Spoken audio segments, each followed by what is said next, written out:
The Renewing Opportunity in the American Dream to Housing Act. The Road to Housing Act became law this July 2026. This is a bipartisan bill.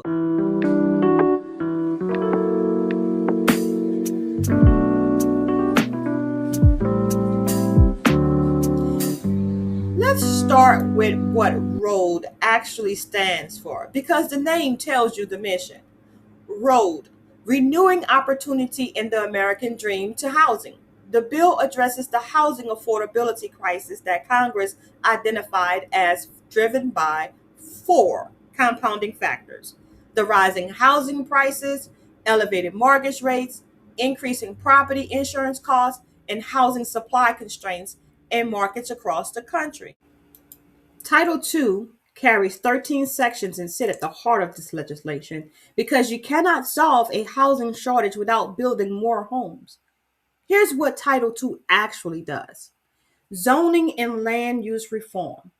The Housing Supply Frameworks Act within Title II incentivizes local governments to change restrictive zoning land and use policies.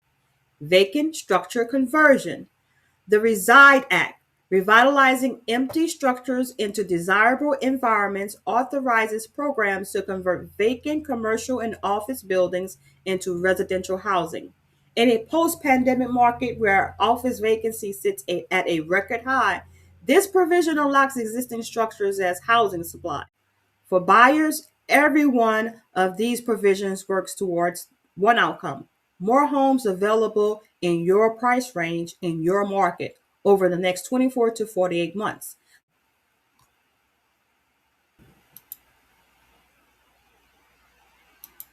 I need to spend some real time on Title III because this one hits directly in my role and it carries enormous implications for wealth building in communities like ours. Title III contains four sections dedicated entirely to manufactured and modular housing, and this matters because manufactured homes on owned land represent one of the most powerful and underutilized pathways to home ownership available to working families today. Here's what Title III does. The current definition has limited financing options and stigmatized manufactured homes in ways that kept buyers and lenders away. Updating the definition opens doors to more competitive financing products and broader market acceptance. This one carries weight that goes beyond dollars. Discriminatory appraisals have cost Black homeowners billions in suppressed equity.